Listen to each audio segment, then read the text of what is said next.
Ал эми пайгамбар саллаллаху алейхи вассалам айткан сөздөрдү, насааттарды жүрөктөн тастыктайбыз, ага ишенебиз, эгер акылга сыйбаса дагы. Буга мисал катары айтып кете турган болсок, пайгамбарыбыз саллаллаху алейхи вассалам айтты: "Инна сидка юнжи вал казиба юхлик." Чындык адамды ийгиликке жеткирет. Ал эми жалган адамды кор кылат dedi. Пайгамбарыбыз алейхиссалату вассалам чындыкты айтты. Чындык адамды ийгиликке жеткирет. Ал эми жалган калп сүйлөө адамды кор кылат dedi. Эми жашоодо биз карай турган болсок, кээ бир жерде сиз чындыкты айта турган болсоңуз, ошол жерде уят боло тургандай болуп калып атасыз.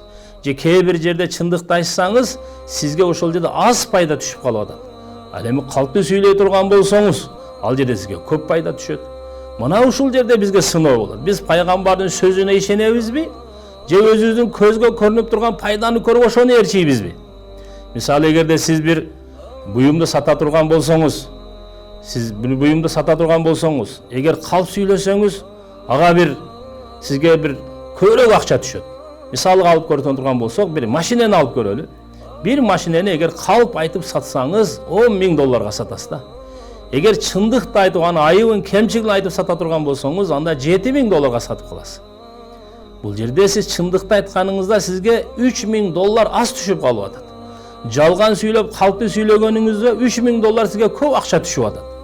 Эми адам эмне деп ойлойт? Адам ойлойт: мына ушул акча мага көп тие турган болсо, мен өзүмдүн көп ишимди бүтүрүп аламын. Менин машинем кымбатка сатыла турган болсо, мен көп ишимди бүтүрүп аламын деп адам азгырылат. Бирок пайгамбар чындыкты айтты. Пайгамбар айткан сөз эч качан калп болбойт. Эгерде сиз ошол жерде калп сүйлөп туруп, машинеңизди кымбатка сатып, ошону акчаны алдыңыз. Бирок пайгамбарыбыз алейхиссалату вассалам айтты: калп сүйлөгөн, калп жалган бул адамды кор кылат dedi. Анын артында кордук сөзсүз бар. Эгер ошол учурда сиз пайгамбардын сөзүнө ишенип, чындыкты сүйлөп туруп, эгерде ошол жерде азыраак акча алып калдыңыз, бирок мунун артында ийгилик жашынып турат. Сөзсүз сиз анда ийгиликке жетесиз. Алла сиздин ошол соодаңызга береке берип коет.